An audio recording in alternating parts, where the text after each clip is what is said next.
Hello everyone, আসসালামু আলাইকুম। আশা করছি সকলে ভালো আছেন। আপনাদের ভালো থাকায় আমার কামনা। যে যেখানে যে অবস্থায় এই মুহূর্তে আমার ভিডিও দেখছেন, সবাইকে শুভেচ্ছা জানিয়ে শুরু করছি আজকের আলোচনা। আপনারা জানেন বর্তমানে বাংলাদেশে রাজনৈতিক অঙ্গনে যে বিষয়গুলো ট্রেন্ডিং ইস্যু, বিশেষ করে সংবিধান সংস্কার, পিআর ইস্যু এবং আওয়ামী লীগের বিচার ব্যবস্থা, এই ইস্যুগুলোর উপর প্রত্যেকটা আওয়ামী লীগ বিরোধী রাজনৈতিক দল, বিশেষ করে জামায়াতে ইসলামী বাংলাদেশ, এনসিপি এবং সেই সাথে বিএনপিও সোচ্চার রয়েছে। এই ইস্যুগুলোকে ঘিরে বর্তমানে এক এক দলের এক এক রকম মন্তব্য, বিভিন্ন রকমের মত পার্থক্য আমরা আমাদের কাছে পরিলক্ষিত হচ্ছে এবং জনসাধারণের কাছেও পরিলক্ষিত হচ্ছে। এমন অবস্থায় আগামী ২৬ সালের নির্বাচন কতটুকু এই সমস্যা সমাধান করে হতে পারে বা আদৌ এই সমস্যা সমাধান করে এই সময়ের মধ্যে হবে কিনা, সেটা একটা চ্যালেঞ্জিং বিষয়।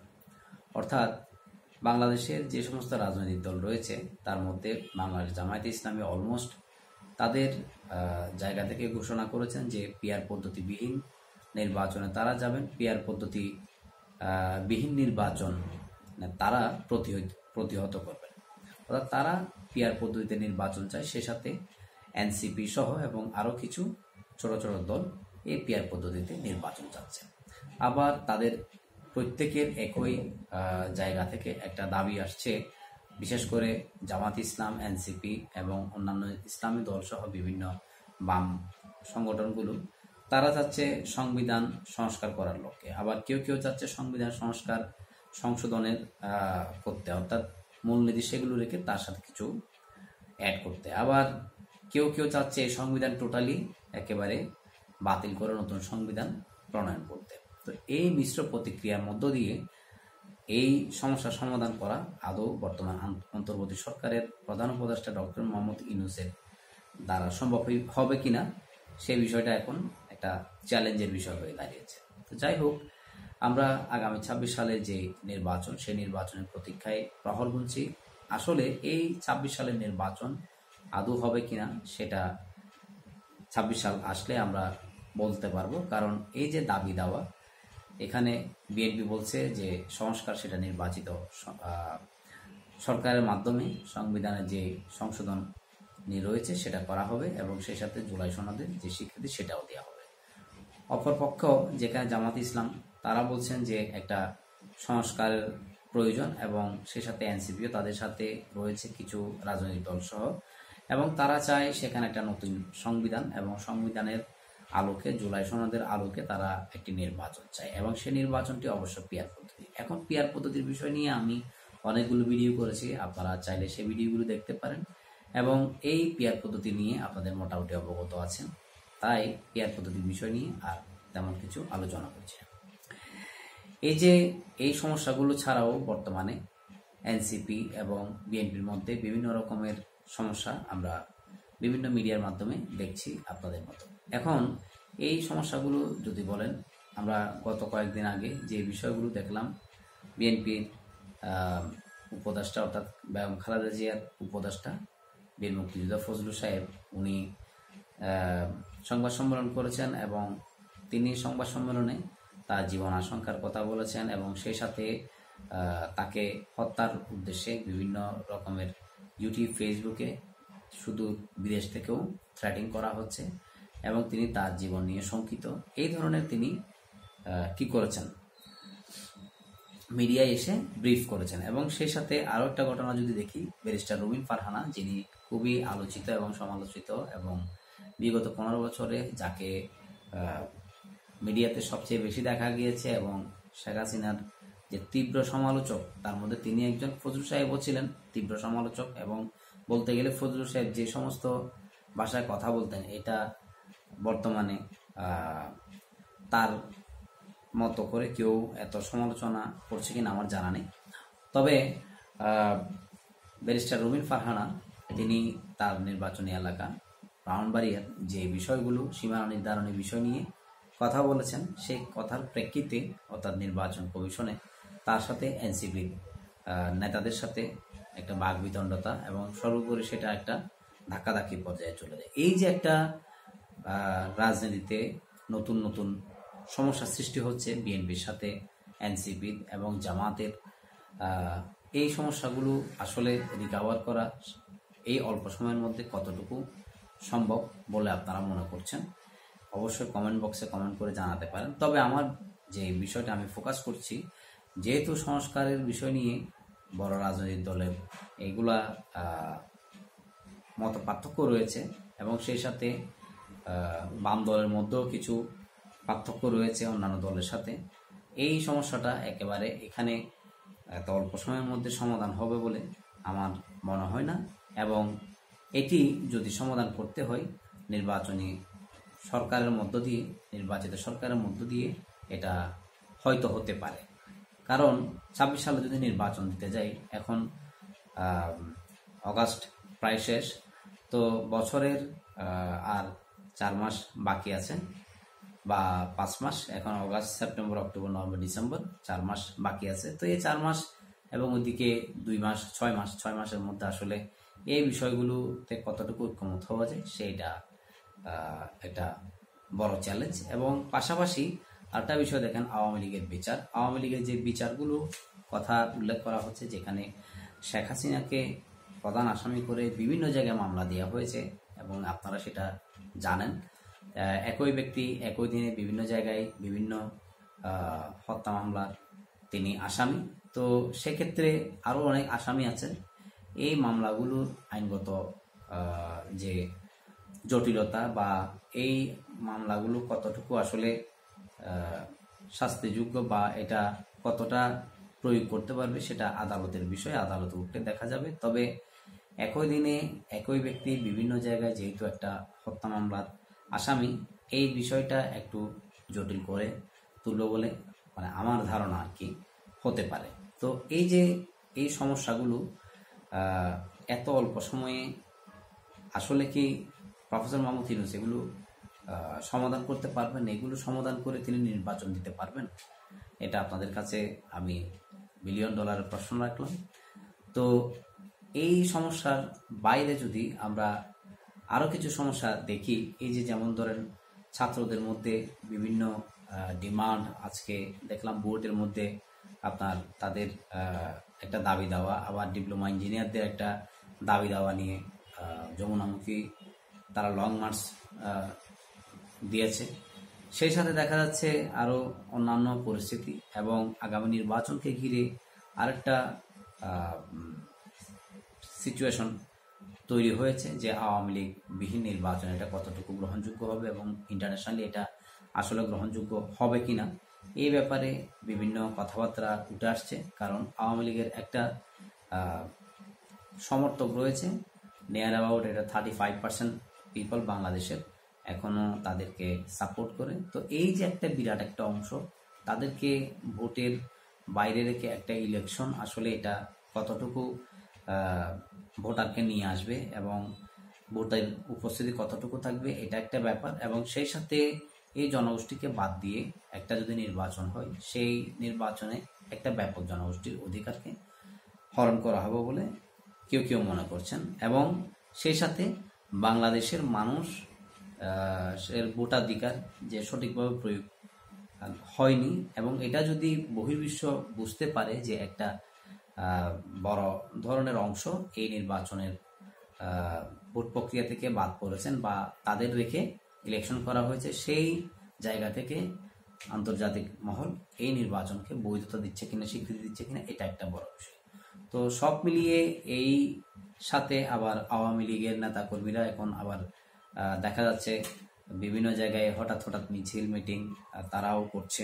তো আসলে নির্বাচনের আগে কি হতে যাচ্ছে এক্স্যাক্টলি কি ইউনূস সাহেব যে বিষয়টা বলেছেন ইনক্লুসিভ নির্বাচন, সেই ইনক্লুসিভ নির্বাচনে টোটাল যতগুলো রাজনৈতিক দল আছে সবাই কি অংশগ্রহণ করবে, নাকি জাস্ট যারা জুলাই আন্দোলনে স্টেক হোল্ডার ছিলেন সেই সমস্ত দলগুলো এখানে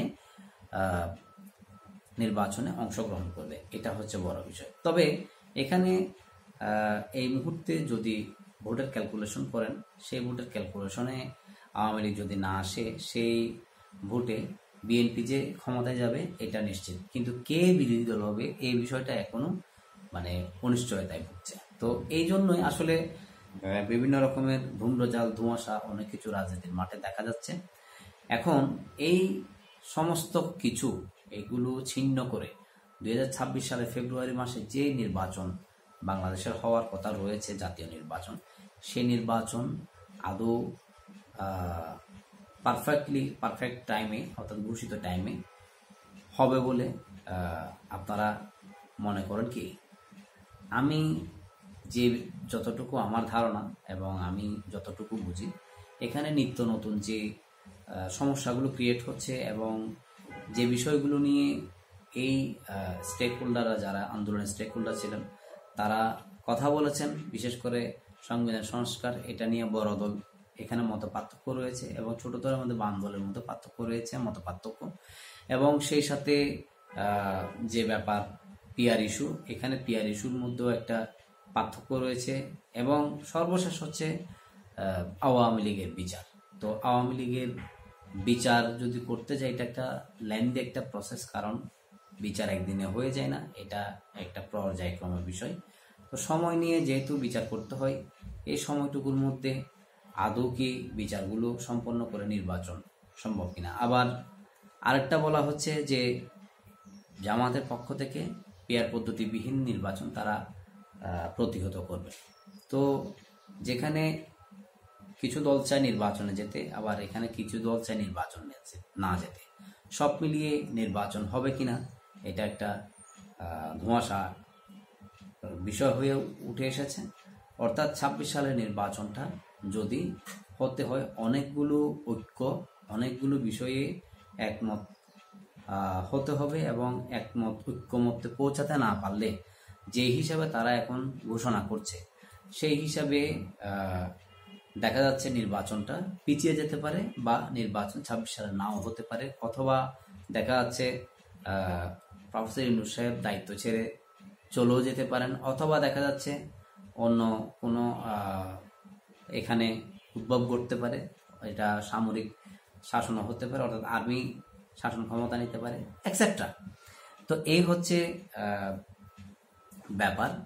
তো নির্বাচন হওয়াটা যেমন জরুরি, এবং এই নির্বাচন না হওয়াটার পেছনেও অনেকগুলো দল এটা জরুরি মনে করছে। কারণ যে সমস্ত দল নির্বাচনী প্রক্রিয়ার মাধ্যমে সংসদে প্রতিনিধিত্ব করতে পারবে না, সরকারের প্রতিনিধিত্ব করতে পারবে না, তারা চায় এখানে কি হোক, এইভাবে চলুক। আবার আর দল চায় পিআর পদ্ধতিতে তারা হয়তো চান্স পেতে পারে সরকার পরিচালনায়, তারা সেজন্য এটা চায়। তো এই ব্যাপারগুলো সবগুলো মিলিয়ে মনে হচ্ছে না 2026 সালে এই ফেব্রুয়ারিতে প্রফেসর মোহাম্মদ ইউনূস সাহেব এখানে নির্বাচন দিতে পারবেন। এটা উনি ওনার জায়গা থেকে যে জিনিসটা ক্লিয়ার করেছেন, সেটা সরকারের পক্ষ থেকে যেটা বলা দরকার তিনি হয়তো সেটা বলেছেন, অথবা তিনি সেটা চেষ্টা করতে পারেন বা করবেন। তো এখন আওয়ামী লীগের যে অংশটুকু রয়েছে, এই অংশটুকু যারা নেতাকর্মী রয়েছে, তারা যে মুভ করছে, তাদেরও কিন্তু একটা আন্দোলন বা নির্বাচনে যাওয়ার চিন্তাভাবনা থাকতে পারে। কারণ নির্বাচনের মাধ্যমে বাংলাদেশের একমাত্র দল, প্রত্যেকটা নির্বাচনে তারা অংশগ্রহণ করেছে, এটা তাদের রেকর্ড আছে, আওয়ামী লীগের রেকর্ড আছে। তো তারা যে নির্বাচন থেকে নিজেদেরকে গুটিয়ে রাখবে না, সেটা তাদের নেতাকর্মীরা যে এখন মাঠে নামছে সেটা দিয়ে বোঝা যাচ্ছে। তবে এই নির্বাচনে এই আওয়ামী লীগ যদি সময় নিয়ে করে, সেটা আওয়ামী লীগের জন্য লাভ, আর এটা যত দেরি হবে তত বিএনপির জন্য মাইনাস। কারণ বিএনপির ডে বাই ডে বিভিন্ন রকমের সমস্যা, তাদের নিজের আভ্যন্তরীণ কিছু সমস্যা তৈরি হচ্ছে, অন্য দলের সাথে সমস্যা তৈরি হচ্ছে, এবং সেই স্পেসের জায়গা থেকে শেখ হাসিনা দল আওয়ামী লীগ কিন্তু কামব্যাক করতেছে। তো এই যে কামব্যাক করতেছে, বিভিন্ন পরিবেশ তৈরি হওয়ার কারণে এই পরিবেশগুলো কিন্তু আওয়ামী লীগের মানুষকে আবার অর্গানাইজ হওয়ার জন্য কি করছে, অর্থাৎ এই 11 মাসে এক বছরে যে উপাদানগুলো আমরা পেয়েছি সেই উপাদানে একটা বিষয় উঠে এসেছে যে আগে ভালো ছিলাম নাকি এখন ভালো আছি, এই কম্পেয়ারটা উঠে এসেছে। তো এখন মানুষ সহজাত কম্পেয়ারলি যে কোনো কিছু কম্পেয়ার করতে ভালোবাসে। আমি কখন ভালো ছিলাম, কখন কি ছিলাম, এখন কেমন আছি, এই জিনিসগুলো কম্পেয়ার করতে ভালোবাসে। সেই কম্পেয়ারের জায়গা থেকে তারা জনগণও এই জায়গাগুলো চিন্তা করছে যে এই এখন যে অবস্থা, এই অবস্থা এগুলো মোকাবেলা করার জন্য তাদের চাইতে আরো শক্ত কাউকে প্রয়োজন। তো সেই শক্ত কাউকে প্রয়োজন হতে হলে জনগণের মধ্যে একটা অংশ আওয়ামী লীগও থাকুক এটা মনে করে। তো যাই হোক, এটা হচ্ছে পরবর্তী বিষয়। কিন্তু ফাইনালি যে বিষয়টা উঠে আসে, এতগুলো সমস্যার যদি সৃষ্টি হয়, ইউনূস সাহেব হয় তিনি স্বেচ্ছায় পদত্যাগ করে তিনি তার গন্তব্যে চলে যেতে পারেন, অথবা নির্বাচন যে কথা দিয়েছেন 26 সালের মধ্যে হওয়ার কথা রয়েছে সেটা তিনি পিছিয়েও দিতে পারেন। তো এ হচ্ছে আমার আজকের আলোচনার যে সারমর্ম, অর্থাৎ মোটা দাগে যেটাকে নির্বাচন হবে কিনা হবে না এই বিষয়ের সরাসরি উত্তর। তো সবাই ভালো থাকবেন, সুস্থ থাকবেন, সবার সুস্থতা কামনা করছি। দেখা হবে নেক্সট কোনো এপিসোডে। আসসালামু আলাইকুম।